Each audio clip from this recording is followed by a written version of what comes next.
All right, we're halfway through the 2023 fantasy season, so let's look at an updated Dynasty running back ranking using my Dynasty score methodology of weighing out the three most important factors for Dynasty value: age, production, and ADP. And after a super mathematical weighting system of those three factors, we can start with RB 25, 24, and 23 on this list, all in one fell swoop because they're all old but productive guys: Joe Mixon, Derrick Henry, and Alvin Kamara. The only reason that they are all down here as back-end RB2s in Dynasty is strictly because of age. Mixon is 27, Kamara is 28, and Derrick Henry is about to turn 30 here in just a couple of months. But they are also solidly to elite productive running backs this year. Mixon is a top 20 running back in fantasy. Both Derrick Henry and Alvin Kamara are top 8 in fantasy. There's really not much else to say about these three. We all know who they are, and I'm sure that they're all already on contending rosters. I guess if I were to pick out one of the three that I'm most concerned about, it would be Joe Mixon just getting cooked, I guess in both manners of that phrase. Cooked as in he falls off of a talent cliff very soon,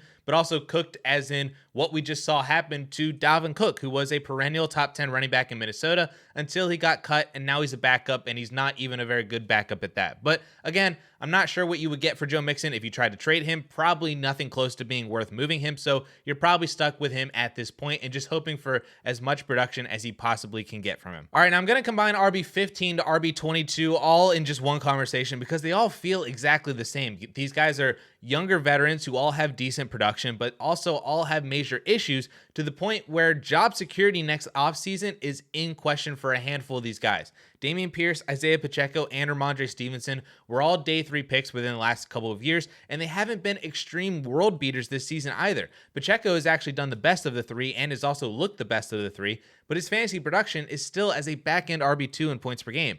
Rashad White and Bijan Robinson were also third-round picks last year. Neither have really commanded volume in their offenses strictly because of talent. It's kind of just more out of necessity and not really having a better guy in that offense. Rashad White is only an RB1 in fantasy right now because he's second in the league in receptions. He actually has more receptions than Christian McCaffrey, as weird as that is, but he's averaging 3.3 yards per carry on the ground. He is definitely not a very good running back at all, talent-wise. And then we have James Cook, and we also have Javonte Williams, both second-round picks recently, who we had a lot of hope for, but Cook is losing volume to Latavius Murray and now potentially Leonard Fournette as well, and he's not designed to be a workhorse running back either. I don't think any of us really expected him to be coming out of Georgia. At least with Javonte, we still have an excuse for him. He's still recovering and getting stronger from the ACL injury, but even his time is running out because his production has been really bad this year. He's been no different than Najee Harris or Miles Sanders in this committee Broncos backfield. The only interesting name to me in this entire group happens to just be the oldest player in the group as well. It's David Montgomery, and that's because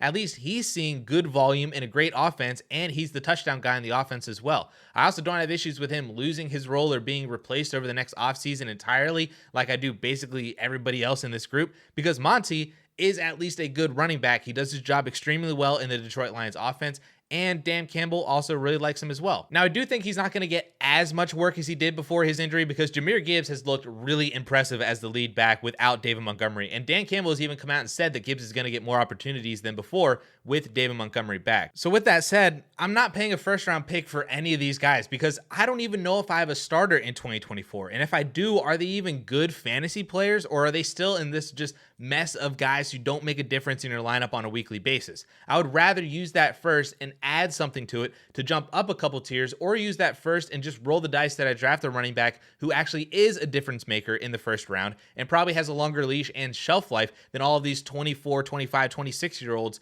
nearing the end of their rookie deals. Moving to RB14 now, we have Austin Ekeler, and here's actually where I think that the community, and myself included, have some mental inconsistencies, because what is the difference right now between Austin Ekeler and Alvin Kamara? Because they're both the same age. Eckler's actually a tad older just by a couple of months. Kamara is actually outproducing Ekeler right now by 3 points per game in fantasy, and Kamara is signed with the Saints through 2025. Ekeler is a free agent after this season, and his situation could change drastically if he signs somewhere other than back with the Chargers. Yet, Ekeler is consistently ranked and valued ahead of Kamara, and sometimes by decent degrees like he is in this scoring system. So we're either way too high on Austin Ekeler right now, or we're way too low on Alvin Kamara, or maybe it's a little bit of both, and they should both be viewed closer to like Derrick Henry as fringe top 20 running backs because of their age. Just kind of something to think about there with Austin Ekeler being ranked this high. At RB12 and RB13, I'm going to combine them again because they're both pretty similar. Josh Jacobs and Tony Pollard, and both have been, I think, underwhelming for fantasy despite really strong workloads. Jacobs, thankfully, has finally been starting to produce over the past couple of weeks. Both of these players are on franchise tags, so who knows where they're going to be next year. Maybe they're in the same situation, maybe not. Both players aren't actually young, but they're not super old either. Jacobs is still 25 somehow. Tony Pollard is 26. So they're both very similar players, talent and situationally. And I actually think both these guys are buys right now. Maybe not Jacobs as much anymore. His buy window was really just a couple of weeks ago, and now it seems like it's starting to close. But Pollard's is still wide open. And I think in a couple of weeks, we could be talking about Tony Pollard like we are Josh Jacobs now, saying that his window has shut because he started producing well and catching up to the volume that he has had for fantasy. So two interesting names there that I think if you're not going to pay up for the elite top 10 guys, Pollard and Josh Jacobs could still be very, very good buys for you right now. At RB11 now is DeAndre Swift, and it is so nice to see Swift back in the Dynasty RB1 conversation after some really dark times over the past year or so. But a fresh start in Philadelphia and a team that is actually willing to use him was all that he needed to be great for fantasy, because we all know he was super talented. That was clear as day to anyone who watched him. It was just some injuries, some play style fit in the offense, and it just really wasn't right for him in Detroit. But Philly has definitely unlocked his upside. He's 5th in the league in carries, he's 4th in receptions, and he's a top 5 back in total fantasy points. This is a wonderful world to be in as a DeAndre Swift truther, and everyone who gambled on him this offseason are just reaping the benefits of trusting DeAndre Swift one last time. RB10 now is Saquon Barkley, and really this ranking I think is just a testament to some really good and really young running backs ahead of him, because Saquon has been doing everything that he should be this year. He's somehow 7th in the league in carries, and he even missed 3 games. He's a top 10 running back in points per game to account for those games missed. Saquon has just been great, and this is where guys like Tony Pollard and Josh Jacobs should be if they were doing what they should have been all year, like Saquon Barkley has. The only issue with Barkley is really just the age, like I mentioned before. He turns 27 in February and will be the same age this time next year as guys like Nick Chubb and Christian McCaffrey are right now. So the clock is ticking, but I have no concerns about his contract situation. If he goes and signs somewhere else, then he's going to be signed as a RB1. You don't sign Saquon Barkley to not use him because he's Saquon Barkley. But if he stays in New York, then at least we know that he's in the same situation as he is in right now, which is still an elite top 10 running back. RB9 now is Jonathan Taylor, one of the aforementioned very good but younger running backs than Saquon Barkley, ranked ahead of him. And there's also the included factor that we do know that Jonathan Taylor is going to be in Indy for the foreseeable future. And with a really solid showing of Anthony Richardson prior to his injury, plus Gardner Minshew's doing well enough, the thought of JT in Indy long-term isn't as bad as we once thought it was. Honestly, an RB9 ranking is probably low for Jonathan Taylor, who should probably be more of like a fringe top 5 dynasty running back because of his more long-term contract situation and he himself being an elite talent at the position with tremendous volume to make him an elite producer, like what we've seen just a couple years ago. But okay, RB8 is by far the wildest ranking on this list. And I know a lot of you guys are going to click off here because it sounds ridiculous, but hear me out for 30 seconds after I say his name. Kyren Williams is ranked as the RB8 in this list. Now, please hear me out. I said 30 seconds, please, after saying his name. And I actually did this with my wide receiver rankings for Puka, and I'm going to do it again here. Just close your eyes for a second and picture this. A second-year, 23-year-old running back who is currently 8th in rush attempts per game, 12th in total touches per game, and 6th in fantasy points per game, averaging 18.5 fantasy points, which is more than Austin Ekeler, Saquon Barkley, Derrick Henry, Josh Jacobs, JT, Breece Hall, etc.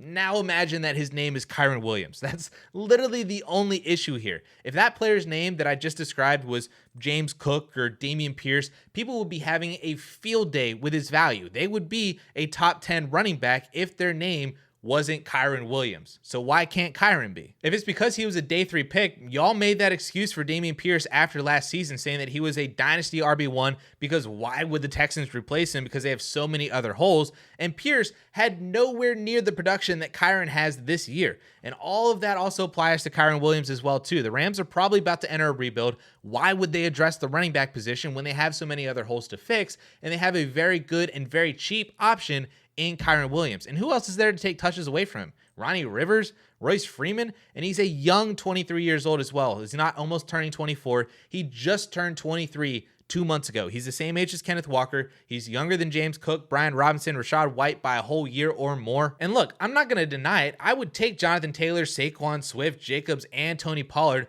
all over Kyren Williams in Dynasty. So I will move him down in these rankings just to make y'all happy. But I don't think it's super ridiculous to believe that Kyren Williams could have fringe Dynasty RB1 value, especially if you take the bet that he is the Rams starting running back for the rest of his rookie deal, which takes you through the 2025 season for another 2 years. So just a very interesting kind of food for thought thing to see here from this ranking system. But okay, RB7 now is Christian McCaffrey. And the only reason that he's down this far is just because of his age. He's 27 and a half right now, so he'll be Austin Ekeler's age this time next year. And that might not be a terribly bad thing. There have been no signs of wear and tear on CMC. He's 4th in carries, 3rd in receptions, and he already has 13 touchdowns in 8 games played. He is just absolutely insane, and there's no one else doing anything remotely close to what he's doing this year, and frankly, has been doing when healthy since 2019. But we also know how quickly things can change in the NFL, and the fact that CMC is going to be 28 next year really increases the risk of a steep drop-off, mostly because of injury. I mean, we saw Breece Hall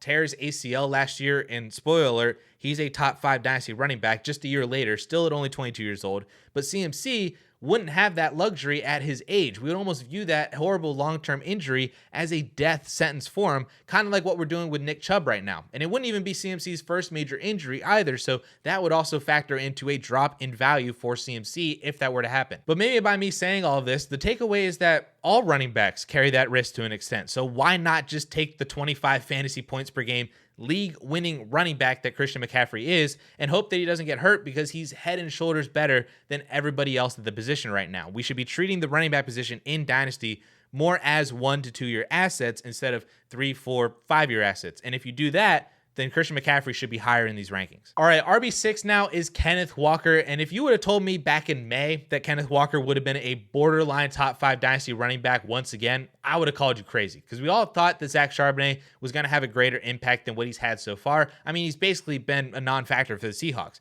Kenneth Walker is still averaging 16 carries a game, plus a couple extra receptions per game as well, so 18 total touches a game. Plus, he's been excellent in the red zone and at the goal line. He scored 5 of his 6 touchdowns inside of the 5-yard line already. And I actually mentioned this in a video right after the Seahawks took Charbonnet in the draft, that it was possible that this was Aaron Jones and A.J. Dillon 2.0, where Jones continued producing as a fantasy RB1 for 3 seasons after the Packers drafted Dillon because of efficiency and touchdowns. And well, that's basically been the case through half of the 2023 season. It really makes you question why they took Sharp in the second round if this is going to be how they used him. But if Walker keeps getting the volume and he keeps doing really well with it like he has been, then he has to be up here in these rankings as a young 23-year-old running back. Now at RB5, we have Travis Etienne, and what a wonderful world it is to have Etienne producing as a top 3 fantasy running back right now. This is everything that Travis Etienne truthers wanted him to be. He's 2nd in carries, he's 6th in targets, 3rd in total touchdowns, and he's on pace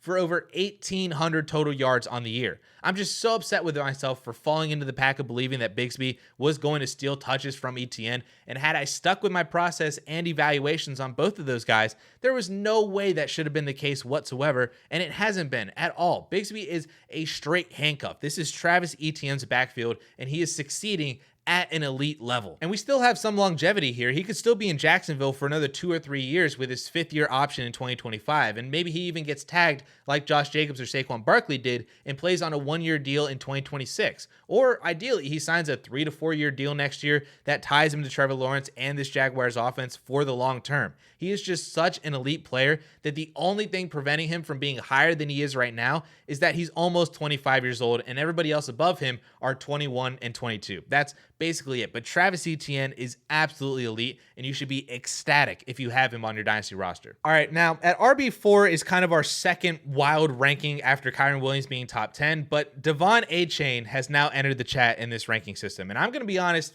I have no idea what to do here. I mean, he has all the tools. He's blazing fast. He's in the perfect offense for his skill set with a perfect head coach that knows how to use him. And just every single time that he touches the ball, it feels like he's about to take it to the house. Yes, it was an insanely small sample size, but boy, was it the sample size that you want to have. And I mean, he graded out as my RB4 in this class, and had he gone around earlier, he would have been RB3 right behind Bijan and Jahmyr Gibbs. He showed workhorse abilities in college. He just turned 22 years old like 3 weeks ago. And did I mention that this dude is blazing fast?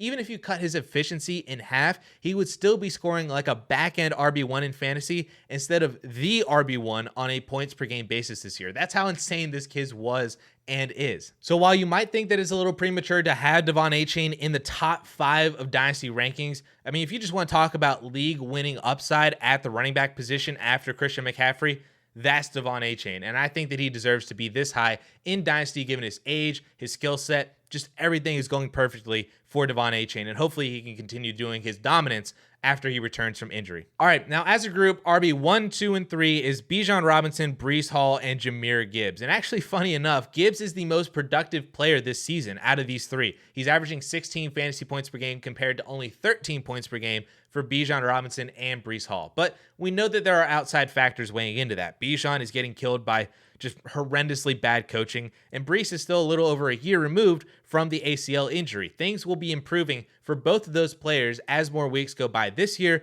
and definitely into next season as well. And then with Jahmyr Gibbs, while his production has been magnificent without David Montgomery on the field, what does it look like now with David Montgomery back? I don't think it'll be as bad as it was before David Montgomery's injury, but going from all the work in the Detroit Lions offense to half of the work in the Detroit Lions offense is going to hurt your production. But still, all three of these guys are elite talents. They all are super young, and they all have, in spurts, showcased elite fantasy upside. It's just about putting it all together into one consistent season of production, which, like I said, could be as early as 2024 or maybe even the second half of this season. But if you missed it, I did do a wide receiver version of this video showcasing the updated top 25 receiver rankings for Dynasty halfway through the 2023 season, which you guys can watch right up here.